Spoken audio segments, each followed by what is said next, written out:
বিসমিল্লাহির রহমানির রহিম।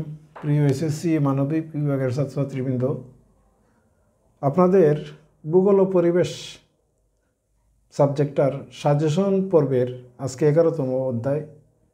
এই অধ্যায়ে যথারীতি আমি ফার্স্ট হাফ প্রশ্ন নিয়ে এসেছি। এই ফার্স্ট হাফ প্রশ্ন যদি আপনি আয়ত্ত করতে পারেন তাহলে বিগত বোর্ডের যত সৃজনশীল প্রশ্ন আছে সেগুলোর আনসার আপনার পক্ষে করা সম্ভব হবে। তো অধ্যায়টার নাম হচ্ছে বাংলাদেশের সম্পদ ও শিল্প। খুবই গুরুত্বপূর্ণ একটা অধ্যায়। এই অধ্যায় থেকেও বলা যায় একটা প্রশ্ন আপনি কমন পেয়ে যাবেন। তো এই অধ্যায়ের প্রশ্নগুলো আপনি কীভাবে পড়বেন আমি যথারীতি আগের ভিডিওতে উপস্থাপন করেছি। পড়ার সিস্টেমটা হচ্ছে আপনি মেন বই থেকে আপনি এই প্রশ্নগুলোর উত্তর নোট করবেন। উত্তর নোট করার পরে আপনি এই নোট দেখে দেখে প্রত্যেকটা উত্তরের আনসারটা আপনি সলিউশন করার চেষ্টা করবেন। তবে গাইড বই ফলো করবেন না। গাইড বই যদি ফলো করেন তাহলে এই 5টা প্রশ্ন মিনিমাম 50টা প্রশ্নে রূপান্তরিত হয়ে যাবে। অর্থাৎ আপনি 5টা প্রশ্ন পড়বেন ঠিকই, 50টা প্রশ্নের উত্তর দিতে পারবেন।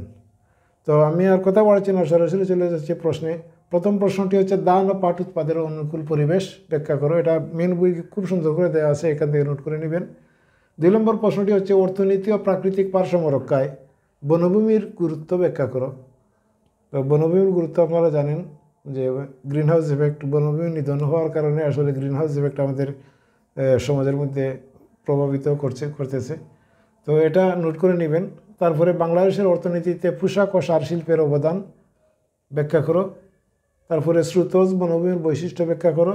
5 নম্বর প্রশ্ন হচ্ছে যে বাংলাদেশের অর্থকরী ফসলের অর্থনীতিতে অবদান ব্যাখ্যা করো। বাংলাদেশের অর্থকরী ফসলের অর্থনীতিতে অবদান ব্যাখ্যা করো। এই ছিল 5টা প্রশ্ন।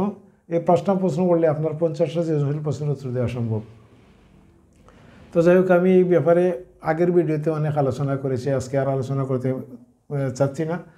তো সকলের মঙ্গল কামনা করে আজকের মতো এখানে বিদায় নিচ্ছি। আল্লাহ হাফিজ। আসসালামু আলাইকুম।